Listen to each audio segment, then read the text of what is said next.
So, good morning.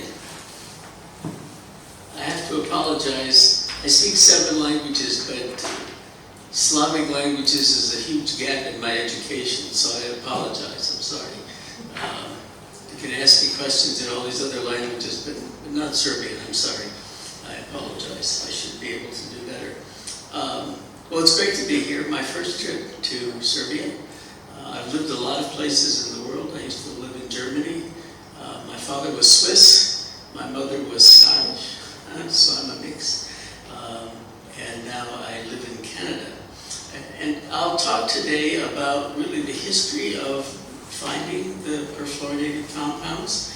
And then in the next few days on the schedule, I will give a lecture on analysis. So if you're interested in how to do the analyses, we'll talk about that. And I'll give a lecture on risk assessment. So we'll go through the mode of action and toxicological studies with animals and doing a global risk assessment. I'll talk about probabilistic risk assessments. So we'll do all of that on Tuesday. Okay? So today I'll really talk about what I talked about at the Congress yesterday. So for those of you who were there, you can go have a coffee and come back later. Okay.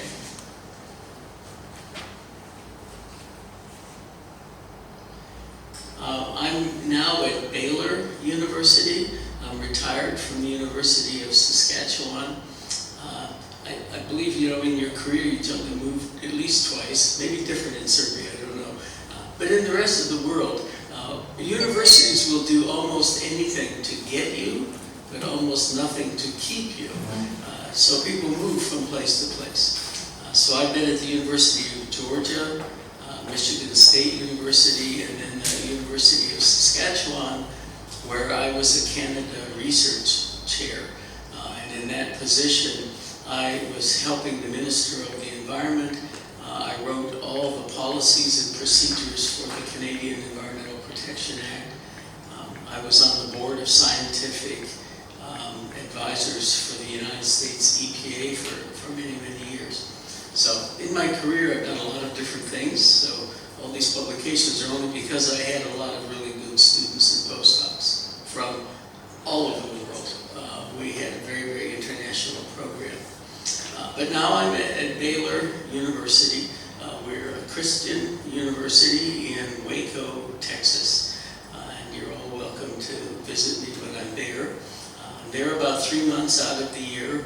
And the rest of the year I live in my home in Saskatchewan, which is really at the edge of the world. I have moose and mountain lions, bears, literally in my yard, walking around the house. Coyotes, lots of things.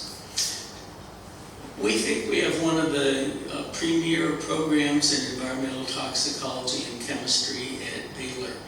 We really do all of those things, including policy. So if you're interested in those things, talk to me, and we would be able to talk about maybe you could come as a student, but we often have visiting scientists.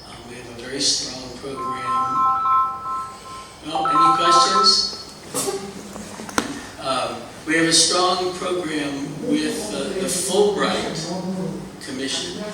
So I was a Fulbright Fellow, and Fulbright is a great way for international students and faculty to come study in the United States. So if you're interested in that, I can help you with that. Okay, this was my laboratory at the University of Saskatchewan. I had a pretty big program, lots of students and postdocs. So these are a few observations that I made yesterday that will have implications for today and how we discover things. And oftentimes they're very fortuitous. It's often what happens that wasn't planned. So I guess my first point to you, young scientists, is when your experiments fail, don't be despondent. The first thing you should think is, why? why didn't it work the way I thought it would work? I discovered photo-enhanced toxicity, which is in regulations all around the world now, and that was by happenstance, by accident. And as you'll see in the story with PFAS, that was sort of an accident too. But these discoveries come to people with a prepared mind. So I encourage you to read widely, go to meetings. Vladimir is perfectly correct. Going to these meetings is great. And not just the sessions you go to, but having dinner with international scholars and learning is a great way to go. So you have to have a prepared mind, and opportunities really come to everyone, so you have to recognize them. And two, you have to be willing and have the courage to take those opportunities. I know Vlad does this, but going around the world and meeting people and being willing to move around and study in Japan or wherever, not easy, but takes courage really to do that. But the rewards are incredible, so I would encourage you to do that. So chemists find what you look for, right? We have things we call cleanup, and cleanup means get rid of all the things that you're not interested in. And things are not always as they seem. And I would always say question the dogma. As you'll see in this story, I had to question a lot of dogma that was thought about perfluorinated compounds. There were a lot of problems early on with standards and lack of standards and contaminants and standards and things not being what we thought they might be. So you have to worry about all those things. And I'd say, really never stop asking why. And I say it takes a village to solve these problems. No one can go and know everything. So I've always believed in teams. Vladimir and I were talking earlier. My philosophy is share everything openly with everyone. And invariably, I always get more back than I give. So I would encourage you to share what you're learning, share what you know, and not be willing to ask questions. If you don't know, simply say, I don't know, but I'd like to learn, and you'll go far. So, I would just say be organized, efficient, work in teams, be diligent and persistent, and share your knowledge, and also kudos. I always try to make sure my students get first credit on everything we do, because the students are really the stars. So today we're going to talk about risk and benefit. I'm not going to go through all these details and these things, but we've arrived at where we are in part due to cheap fossil fuels.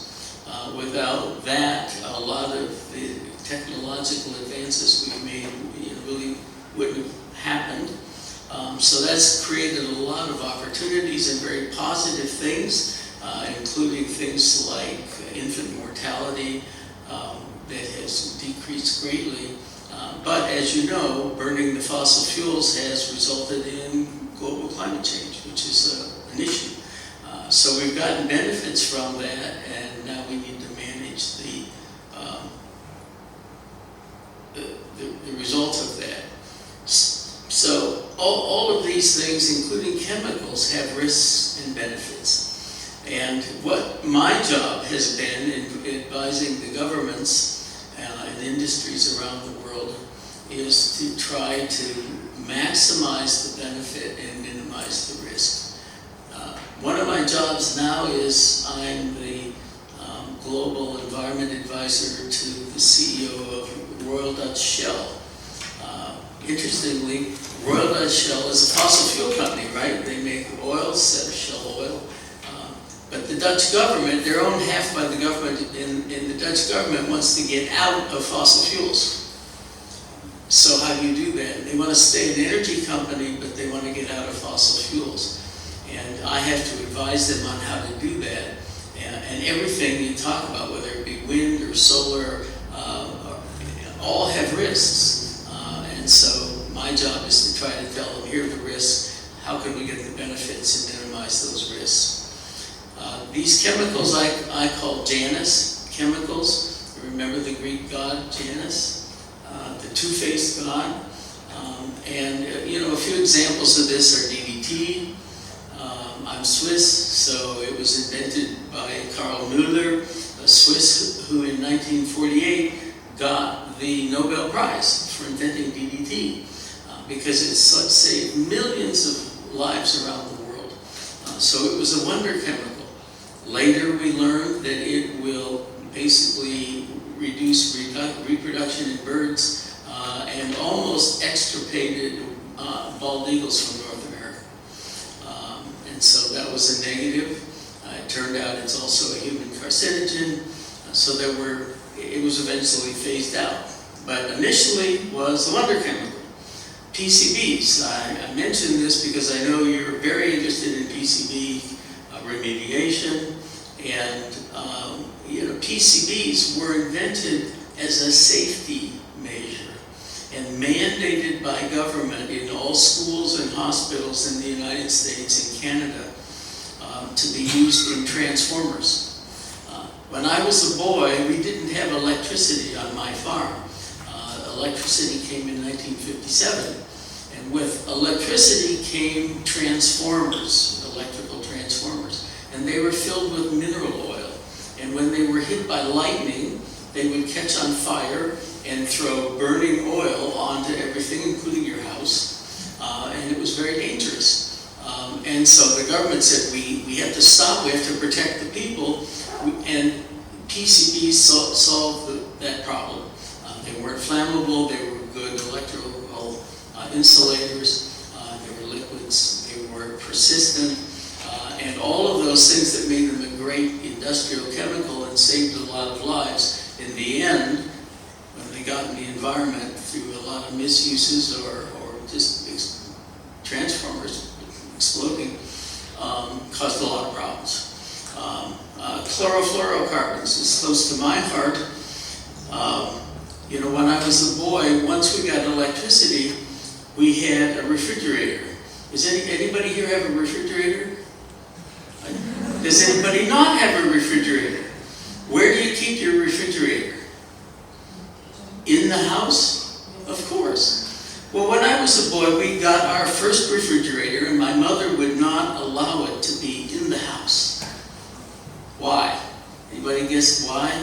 Why was my mother afraid of the refrigerator?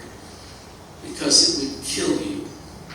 In the old days, the refrigerant that was used for the heat exchange and the process of actually refrigeration was ammonia, which is very toxic. And if you got a leak in the middle of the night, it would kill the whole family. So, what to do? The government said we need chlorofluorocarbons, we need something safer. So they got them. What did chlorofluorocarbons do? Anybody know? Destroyed the ozone layer in protecting the earth for all of us. So that was a big problem. One of my inventions was to invent an alternative chlorofluorocarbon that unwinds in the environment, so it degrades, so it doesn't stay and it doesn't destroy the ozone layer. So again, something that was invented as a safety factor ended up to be a huge problem. So that brings us to perfluorinated chemicals. They have benefits. They have huge benefits. And as you'll see, there were a lot of reasons. Forget about that. You don't need to know about that. They had a lot of benefits. and I'll tell you the story of how we discovered this and all the socioeconomic issues that were going on at the same time that were pushing back. Today I'm just going to talk about one PFAS. Later in the week I'll talk about 2,000 that we know now. We'll just talk about one as an example. This is the prototypical, and this is the one that we discovered. So it's called perfluorooctane sulfonate. I have a couple structures here. The key characteristics are it is perfluorinated. That means there's a fluorine at all of the valence electrons on the carbon. That bond has a strength of about 110 kilocalories per mole. It's one of the strongest chemical bonds known. That means that these chemicals do not occur naturally in the environment. They're all artificial. And to make them, one way to do it is what's called electrochemical, and that means we put a lot of energy into the reaction of electricity to actually form these chemicals. Now they can be straight chain or branched. This one has 8 carbon chain. There are many that have other numbers of carbons. It turns out that 8 carbons is optimal. It's the best size. Bigger ones aren't as effective, smaller ones aren't as effective. But it turns out also that the 8 carbons are the most accumulated into animals and have the greatest toxic potency. So the ones that were best for industry and the benefits were also worst for toxicological effects. These chemicals are terminal degradation products. So nobody's really making PFAS as itself for any useful purpose. It's in other molecules. As you'll see in a minute, it's in alcohols, aldehydes, amides, amines that are used in other chemical processes. Once they get into the environment, then those chemicals degrade to PFAS. And then PFAS, you've heard the term, are forever chemicals, because they are. PFAS will not degrade in the environment, not hydrolytically, not photolytically, not by metabolism. So it's there. The only way PFAS leaves the environment in which we live is by burial in the deep ocean sediments. It will eventually all disappear, but that's a long, slow process. And then they're not really destroyed, they're simply locked away. So PFAS is a fatty acid analog. That's important because that means your body treats it like a fatty acid. Later in the week when I talk about risk assessment and health effects, we'll talk more about that. But one of the key things is it's not metabolized, it's amphiphilic. Does anybody know what amphiphilic means? I have a few prizes up here and I'll be asking some questions, and if anyone can ask them, you'll win a prize. So this is the first question of the day, so pay attention, there'll be other questions. Does anybody know what amphiphilic means? Yeah. It's a substance that has affinity for water and also the lipids. Close, but wrong. It's like a methanol. It's amphiphilic. You were almost right. I'll give you one more chance to correct it. You said it had affinity for. What's the opposite of that? It repels water. You were close, so here you go. First prize. Good job. Right, it repels oil and water, which meant that it really had a lot of uses. And as I'll show you in a minute, one of the key uses is who doesn't have a cell phone or a tablet or a computer? Anybody? When I discovered this, there was a lot of pressure by politicians and a lot of other people against me, telling me I was an idiot.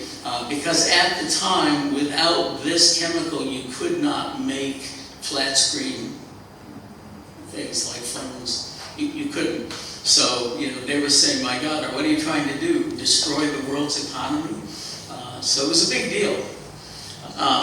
Okay, so a couple other things here that I'll tell you about later more, but they're preferentially bound in the liver.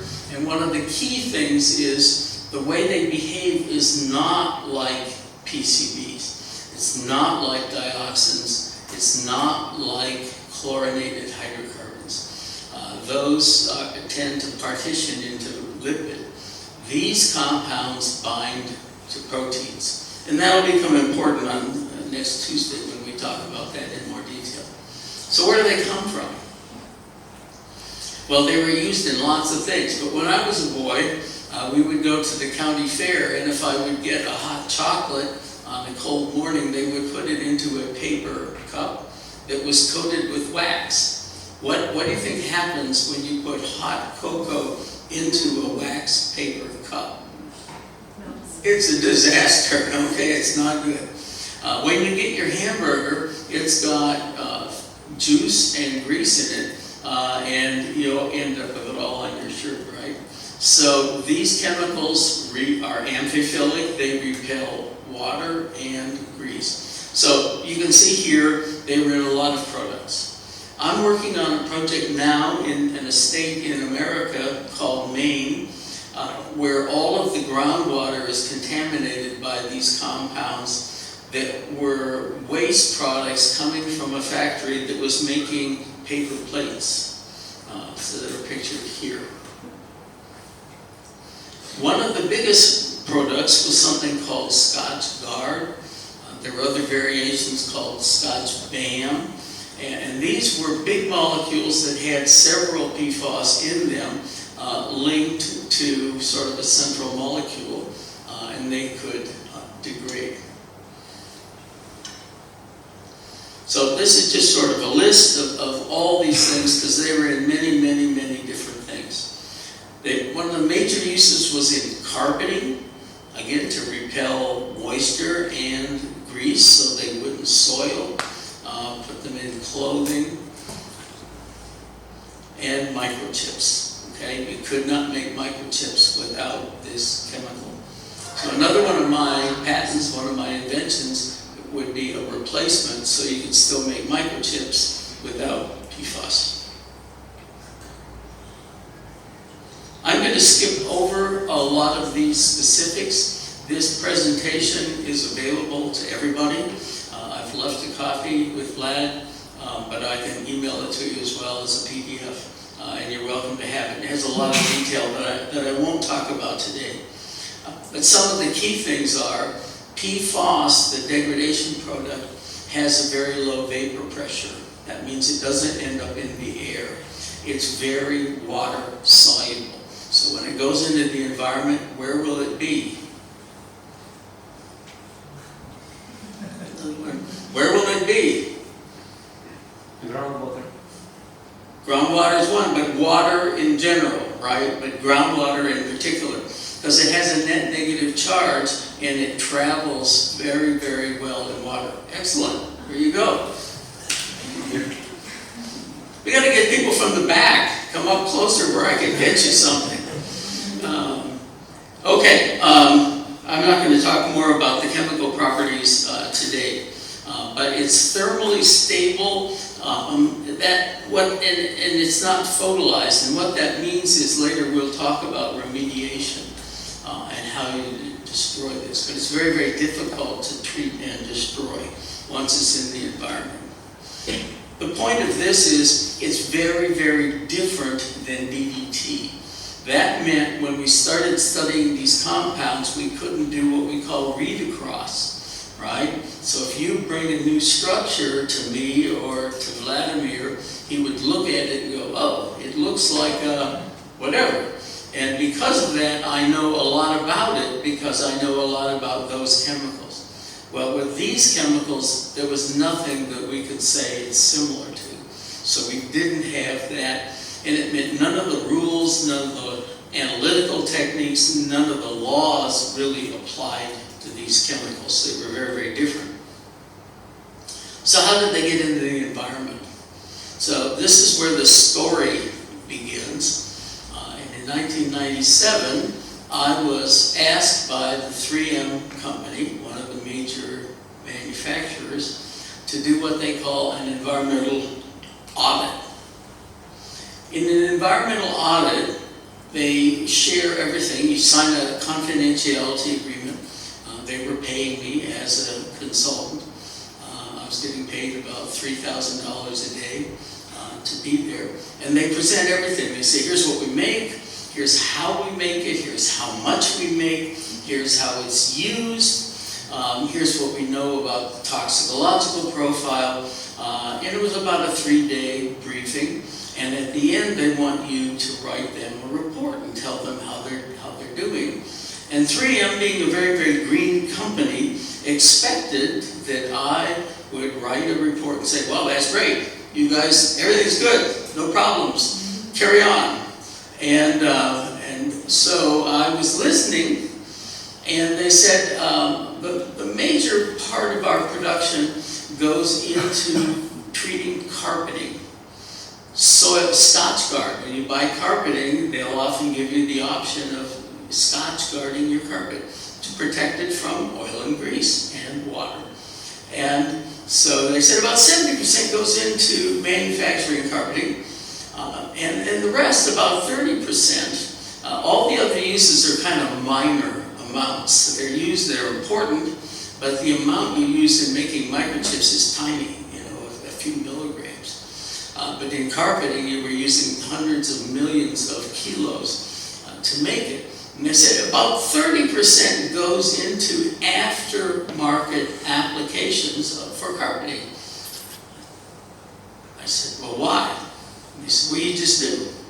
I said, but there's got to be a reason. Why do you have to retreat the carpet? Because you just told me this material is bound into the carpet. And they said, wait, somewhere. Where does it go? It doesn't go anywhere. I said, it's going somewhere. So anyway, this intrigued me. And the long and the short of this was, when I wrote my report, I told them your chemicals, based on what their physical chemical properties are, how much you make and how much they're used, will be in the environment. They were not happy. They told me they didn't like my report. They wanted me to take it back. I said, no, you've paid me like $10,000 to write this 2-page report. I'm not taking it back. And they said, well, thank you very much, and fired me and took me to the airport and said, goodbye. We don't need your help anymore, Professor, because I didn't give them the right answer. So lesson number 1 is, I told you everything is not as it appears, and that was this case. But also, you need to stand up for things. If you know you're right, now, if you're going to make a big splash, that's great, but make sure you're right, all right, before you make the big splash.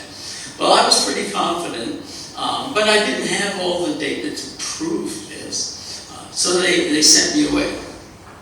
Later we found out what the problem was. As you can see here, this residual, about 14% of the material was not being bound into the carpet, and so it was degassing, it was coming off. And because it was an alcohol, methyl and ethylphos alcohol, or an amine or an amide, they were very volatile. So where would they go? And once things get up in the air and they're not photolyzed, they're not broken up by sunlight, where can they go? Uberall, right? Everywhere. And so that's what was happening. And that'll become part of the story later, because then they could undergo global circulation. And in fact, we were finding it in polar bears in my country, which I'll tell you about in a minute, but it was moving all around, and once it's metabolized from the alcohol, which is volatile, to PFAS, it's no longer volatile. It's not going to move by atmospheric movement. Maybe a little bit on particulates, but not as volatile. And it ends up in water and stays in water. So these methyl and ethylphos alcohols were moving around all over the environment. Later, I'll show you, we found this in albatross living in the middle of the Pacific Ocean, halfway between San Francisco and Tokyo. So it's ubiquitous in the environment, global environment, both urban and rural.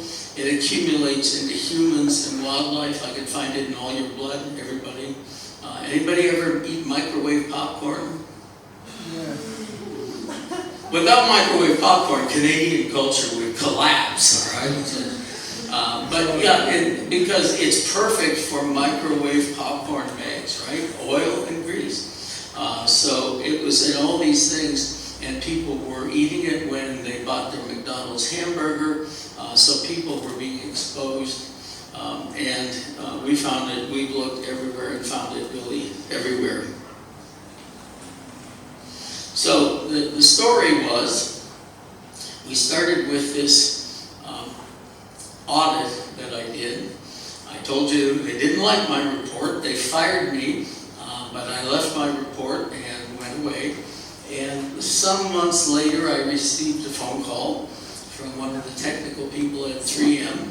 And he said, "John, you don't know me. My name is Dale Bacon. I'm the head of the the environmental division of 3M. And the CEO of 3M wants to meet you." And I thought, oh my God, they're really mad now. The CEO is going to come. He's probably going to kill me. And I said, well, okay. He said, he'll come to your house. Oh my God. And literally 3 identical rental cars, 3 white rental cars, each with 3 identical white males, all in identical blue 3-piece suits, got out and came in my house. And my wife said, should I make cookies? I said, I don't think so. I don't think they're here as a social call. So they came in and sat down in my little living room, and the CEO proceeded to tell me, he said, so, Professor, you think our chemicals will be in the environment. Do you have any proof of that? I said, well, no, not really.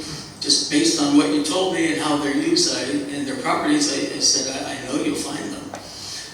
Because at the time there were no analytical techniques available. And he said, my technical people, and he sort of gestured to this Mr. Bacon, said, they think you're right. They agree with you. We would like to answer some questions. Would you be willing to help us answer some questions like how much is distributed in the environment, and where it's going and how much is out there and things. And he said, how much do you think that would cost? And I said, well, maybe, remember I'm a college professor, right? I said, no, maybe a postdoc and a grad student.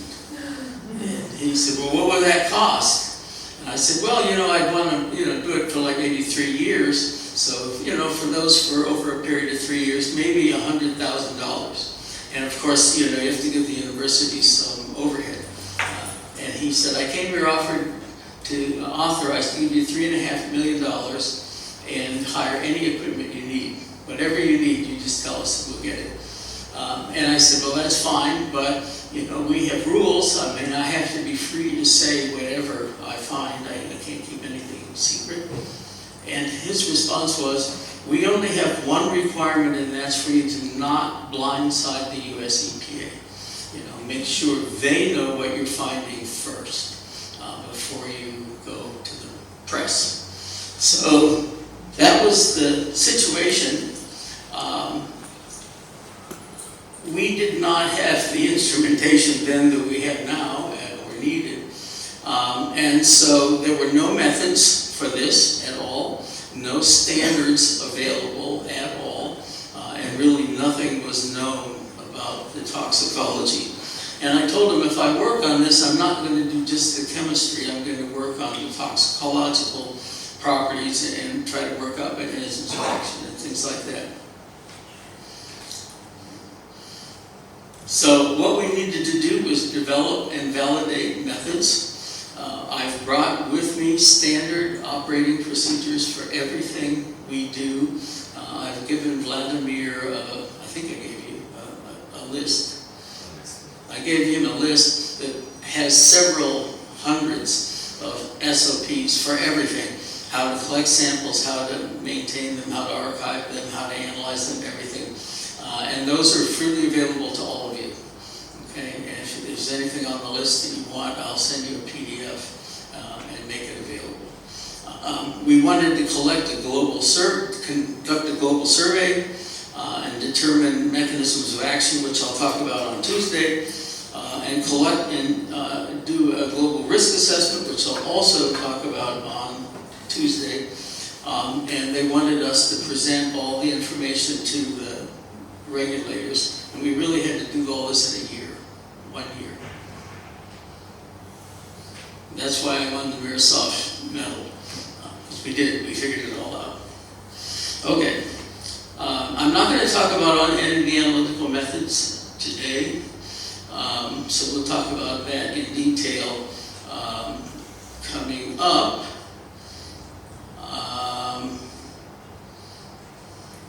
So, the first step really was to see if it's in the environment, right? That was what I told them the problem was going to be, and we needed to know, is it in the environment? So we started measuring things. I had a lot of samples from all around the world.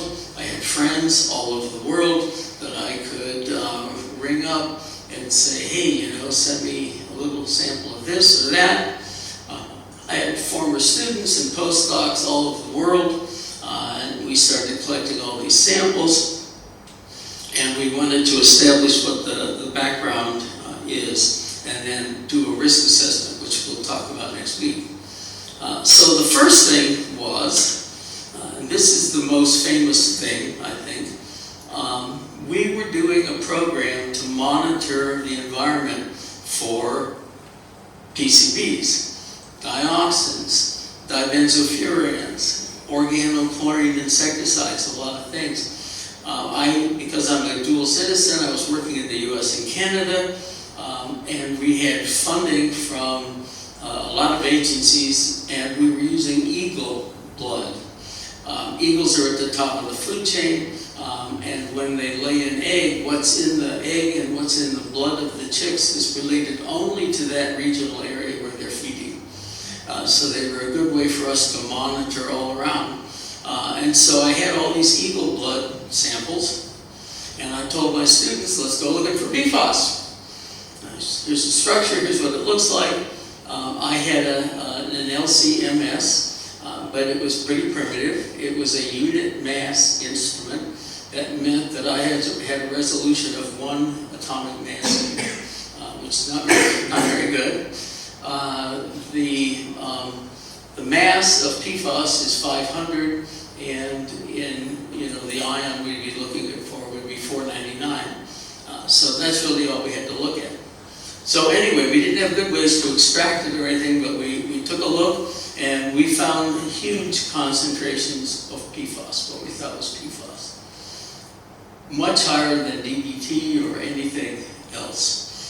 So I sent this information to 3M, and we gave it to the United States EPA at the same time. They were concerned, but again, we didn't know if it was toxic or not. So why did this happen? What do I got for time? A couple more minutes, okay. So PFAS was really not looked at or regulated by the government at all because it came under something called the Polymer Exclusion Clause. That meant that if it was bound into a polymer, the thinking was it doesn't go anywhere, so we don't need to worry about it in the environment. So we don't have a method to measure it. We don't have any toxicological information because of that. And so that turned out to not be the case. Remember, it was moving. It was getting out and going around. And we had no toxicological information because the prevalent thinking was it was inert and it was non-toxic. In World War II, it was actually used as artificial blood. Blood plasma on the battlefield didn't last very well, especially in tropical areas. And soldiers were dying of shock, and they needed blood, they needed a transfusion, and PFAS carries a lot of oxygen. So they were literally putting it into people as artificial blood. And it wasn't killing people, it wasn't causing effects. So the thinking was, it's not toxic, right? Okay, so we're not looking for it. So of course we didn't find it. Remember, chemists find what you look for. And there were no real risk assessments. So to finish up here today, and then remember I'll talk about analytical next week, and then we'll do a whole risk assessment and talk about the toxicology next week. So we did samples from all over the place. I think in the first year I did about 2,500 samples. We looked in different tissues, kidney, liver, brain, eggs, muscle, you name it, from all different kinds of animals from around the world. And you can see here the detection frequencies, and our detection limits were not really very good at the time, but we were finding it everywhere we looked. So one of the key things was we found it in polar bears. Polar bears. So I'm from Canada, right? So we had to look in the Canadian Arctic. We found it in polar bears. And so I was giving a report to the US EPA and to the leaders of 3M Company. And when I showed this data, the CEO of 3M said, "I'm sorry, Professor, I don't understand. How does our chemical get in the blood and liver of polar bears? We don't make it in the Arctic. As far as I know, nobody's using it in the Arctic." And I said, "Well, the problem is it's in the seals that the polar bears eat." And he went, "Really? Well, how's it get in the seals?" I said, "Well, it's in the fish that the seals are eating." And he goes, "Well, how's it get in the fish?" And I said, "Well, it's in," and I explained to him biotransformation and bioaccumulation and biomagnification as concepts, that this was being increased because it binds to protein. It doesn't partition into fat, but it binds tightly to protein once it's in the body. So we went and we started looking, and this is a mink with a fish. We took samples everywhere. We looked at a lot of birds, and here, one of the key things, we were doing a monitoring project in the Great Lakes where I worked with colonial fish-eating water birds. We do that because they nest on islands to avoid predators. You can see here a couple of colonies. On the left is herring gulls, on the right are cormorants. I could go there, I could grab the bird, get a blood sample, I could take eggs and get an egg sample. Lots of different birds. But one of the key ones was the albatross. Albatross are called loony birds. One of my jobs was I was the lead chemist and toxicologist for the United States, destroying all of our chemical weapons. And we were doing that out in the Pacific on an island called Johnson Atoll. So I was working out in the Pacific with the military and had all the security clearances to go there. And one of the birds are albatross. They're beautiful birds. This is a Laysands albatross. They're long-lived. I have some banded that we've determined are over 50 years old. They only nest once a year or every a couple years. They don't reproduce until they're about 9 years old. And they always nest in the same spot. So this bird has a little nest you can see there, and they would come back and nest in exactly that same place. And they have no fear of humans. I could go pick this bird up, take a blood sample out, collect an egg, whatever. And we started doing that. And guess what? Of course, we found a lot of PFAS. And this was in the middle of the Pacific Ocean, a long way from anywhere. So that was really the data we gave to 3M and to EPA. It's everywhere. The genie is out of the bottle. It's not just in urban areas. It's not just a human issue. It's everywhere. And we need to figure out what it means. So that's where I'm going to stop today about the story of really finding it. But we looked and found it everywhere. So the next step was and to talk about how we did the analysis. And then the final thing I'll talk about is toxicology, what it does to people, what it does to animals, and put it all together for you in an ecological risk assessment. So with that, I will stop and field as many questions as Vlad will allow.